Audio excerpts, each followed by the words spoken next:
pergunta 21 do Catecismo Nova Cidade nos faz refletir algo muito importante. A pergunta é a seguinte: que tipo de redentor é necessário para nos trazer a Deus? A resposta é óbvia: um redentor que seja totalmente humano e totalmente Deus. Talvez você comece a olhar para os nossos pecados, comece a olhar para o nosso jugo e comece a pensar que é impossível se salvar. E realmente, diante da nossa força humana, é impossível se salvar.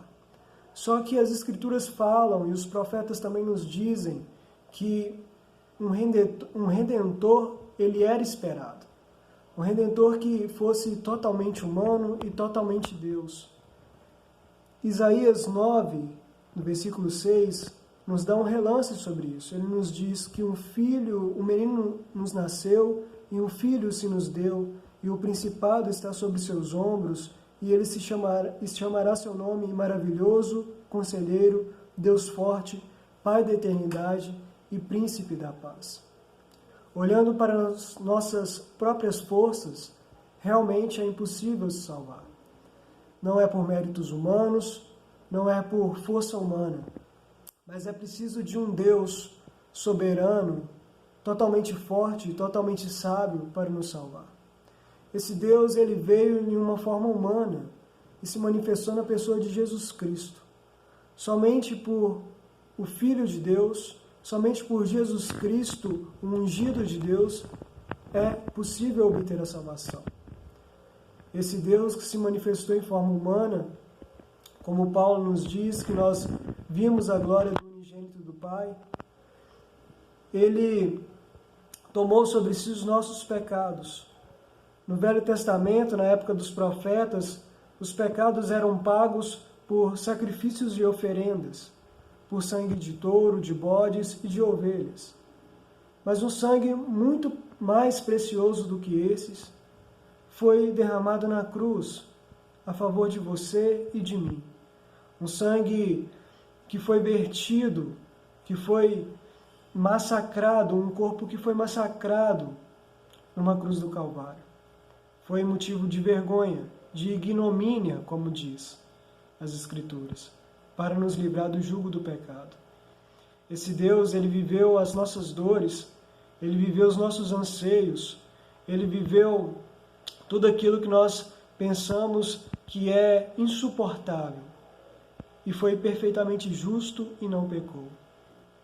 Jesus Cristo, o ungido de Deus, deu a vida por mim e por você.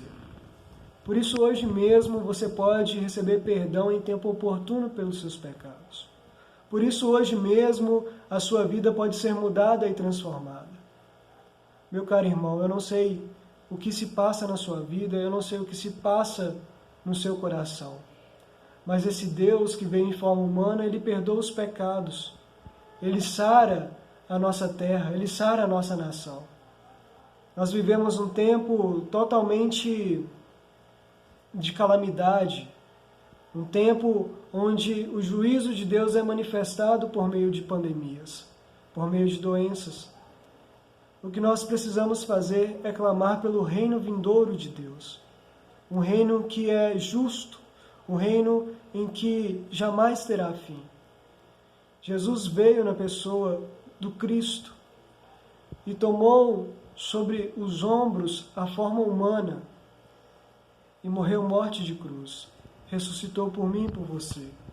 Por isso, hoje mesmo, nós, como Igreja de Cristo, podemos nos ajoelhar, mesmo longe, cada um em sua casa, e clamar por misericórdia da parte de Deus, da parte de Jesus Cristo. Ele ouve as nossas orações. Jesus, ele não precisa das nossas orações. Deus não precisa das nossas orações.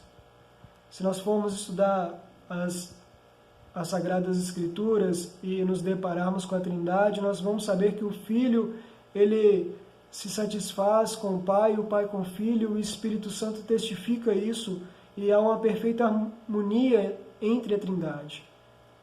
Mas para a sua glória e por amor a nós, Cristo, Deus, o Espírito Santo nos criou. O homem está em estado de queda.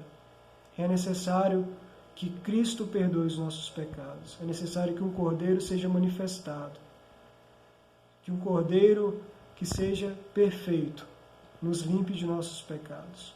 Por isso eu convido a você a tirar um tempo com Deus hoje. Por isso eu convido a você a orar para esse Cordeiro perfeito que tira o pecado do mundo, para nos dar misericórdia e graça em tempo oportuno.